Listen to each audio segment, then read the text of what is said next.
তমলুক লোকসভা কেন্দ্রের বিজেপি প্রার্থী এখনো ঘোষণা হয়নি, তবে বিভিন্ন দিক থেকে জাস্টিস অভিজিৎ গাঙ্গুলির নাম ভেসে আসছে।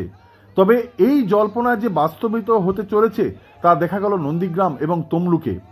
একসাথে শুভেন্দু অধিকারী এবং জাস্টিস অভিজিৎ গাঙ্গুলি নন্দীগ্রাম এবং তমলুকে বিচরণ করলেন। আজ বিকেলে নন্দীগ্রাম এবং দুপুরে তমলুকে জানকীনাথ মন্দির এবং বর্গমেয় মন্দিরে পুজো দিলেন জাস্টিস অভিজিৎ গাঙ্গুলি। এদিন বিজেপির স্থানীয় নেতৃত্ব উপস্থিত ছিলেন মন্দির চত্বরে।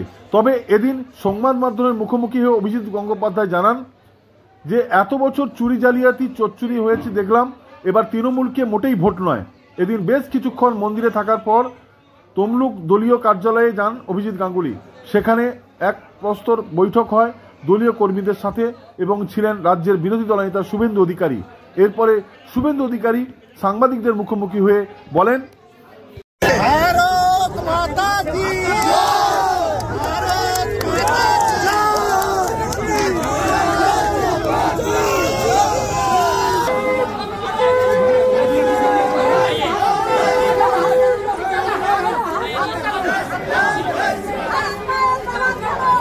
এই নির্বাচন নরেন্দ্র মোদীজিকে তৃতীয়বারের জন্য প্রধানমন্ত্রী করার নির্বাচন।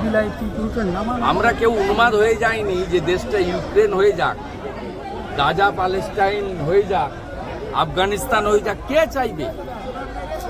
আমি তো আপনাদের মাধ্যমে নাম জানতে চাইছি, প্রধানমন্ত্রীর নাম কি? নরেন্দ্র মোদীর বিকল্প প্রধানমন্ত্রীর নাম কি? এই নির্বাচন কমপ্লিটলি মোদীজির নির্বাচন। ওর তো দুটো মোবাইল ফোন পুলিশের কাছে, আমিনুলকে তুলুন। কেন তুলছেন না পুলিশের লোকদের?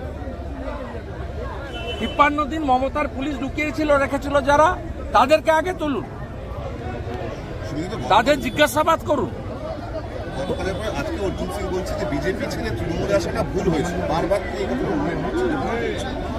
ওনার ব্যক্তিগত কথা নিয়ে আমি কি বলবো? আমি সেদিনও ওনাকে বলেছিলাম ভুল করছেন।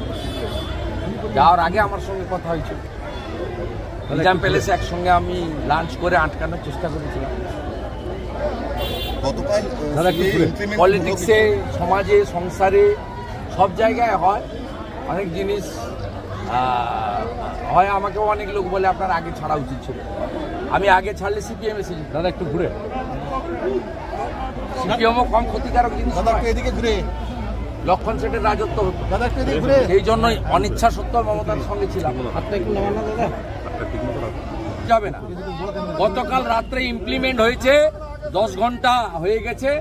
কোন কোন লোককে কার নাগরিকত্ব চলে গেছে একটা উদাহরণ যদি দিতে পারেন, আমি এখান থেকে নাক্ষর দিয়ে মানিকতলা অব্দি চলে যাবো। বহিরাগত তোলামূলের হচ্ছে, তোলামূলের সমস্যা হচ্ছে। কারণ এইসব লোক রাজনৈতিক প্ল্যাটফর্মে এলে মমতা ব্যানার্জির যে কি অবস্থা হতে পারে ভবিষ্যতে, সেটা মমতা ব্যানার্জি নিজে বুঝতে পারছে। আর চোর ভাইপো জানে যে এইসব লোকের হাতে যদি সাংবিধানিক রাজনৈতিক ক্ষমতা আসে, তাহলে আমার পরিণতিটা কি হতে পারে। Smart news Bangla,